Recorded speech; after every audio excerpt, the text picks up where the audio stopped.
ওরা বলছে আপনার উপর রাগ ছিল, কিন্তু আপনার সামনে এসে আমাদের রাগ পানি হয়ে গেছে। আলোচনা করে ভুল হয়ে থাকে, আমরা ভুল স্বীকার করি। The sun rises every day.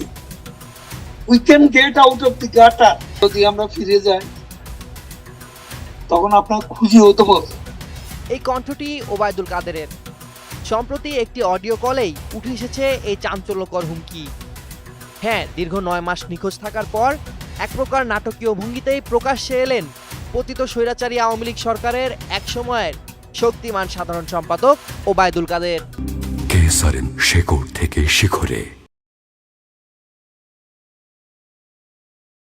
স্ত্রী সহ বাথরুমে 5 থেকে 7 ঘন্টা আত্মগোপনে থাকার প্রসঙ্গে কথা বলে ভাইরাল একটি সাক্ষাৎকারের পর যখন দেশ জুড়ে প্রশ্ন, ঠিক তখনই ইউটিউব চ্যানেল নাগরিক টিভিতে প্রবাসী সাংবাদিক নাজমুস সাকিবের সঙ্গে একটি টেলিফোন আলাপচারিতায় অংশ নেন কাদের। তবে এই সাক্ষাৎকার ছিল শুধুই প্রশ্ন উত্তর নয়, এ ছিল এক ক্ষমতাচ্যুত শাসকের ভেতর জমে থাকা রাগ, অহংকার ও হুমকির আগ্নেয়গিরির বিস্ফোরণের দলিল। সাক্ষাৎকারে দেখা যায় 16 বছর ধরে যিনি অভ্যস্ত ছিলেন প্রশ্নহীন পরিবেশে মিডিয়া পরিচালনায়, তিনি এবার কিছু সত্যভিত্তিক প্রশ্নের মুখে পড়ে ভেঙে পড়েন মানসিকভাবে।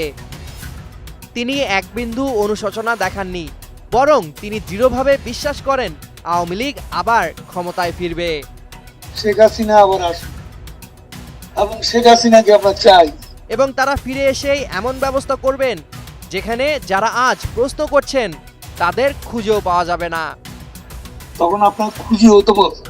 নাজমুস সাকিব যখন কঠিন প্রশ্ন করেন 2018 ও 2024 সালের রাতের ভোট ও ডামি নির্বাচন, দুর্নীতির বিস্তার, দেশত্যাগী নেত্রী শেখ হাসিনার দায় ও অনুশোচনা নিয়ে, তখন কাদের রাগান্বিত কণ্ঠে বলেন, আপনি নিজেই পালাবেন, আপনি পার্শিয়াল জার্নালিস্ট। তিনি বলেন, প্রশ্ন করে কি হবে, আপনি তো সেটা লিখতে পারবেন না, দরকার কি আমার ইন্টারভিউ। এই কথাগুলো কেবল হঠাৎ বলা কিছু শব্দ নয়, এ যেন সেই পুরনো স্বৈরতান্ত্রিক ধাঁচেরই পুনরাবৃত্তি, যেখানে সাংবাদিকতা মানেই রাষ্ট্রদ্রোহ, প্রশ্ন মানেই শত্রুতা। শুধু তাই নয়, ওবায়দুল কাদের দৃঢ় কণ্ঠে বলেন, আজকে অপিনিয়ন পোল নেন, মানুষ শেখ হাসিনাকে আবার চায়।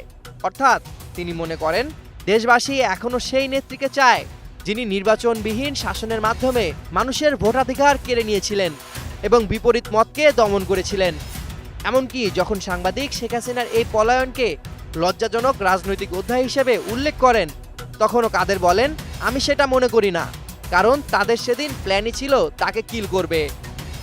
এই সাক্ষাৎকারটি স্পষ্ট করে দেয়, ওবায়দুল কাদের বা আওয়ামী লীগের কাছে আজও আত্মজিজ্ঞাসা বলে কিছু নেই, আছে শুধু পুনরুদ্ধার পরিকল্পনা এবং একটি ভয়াবহ হুমকি। আমরা যাই করব দেশে গিয়ে করব। সামিউল জয়, 21 টেলিভিশন।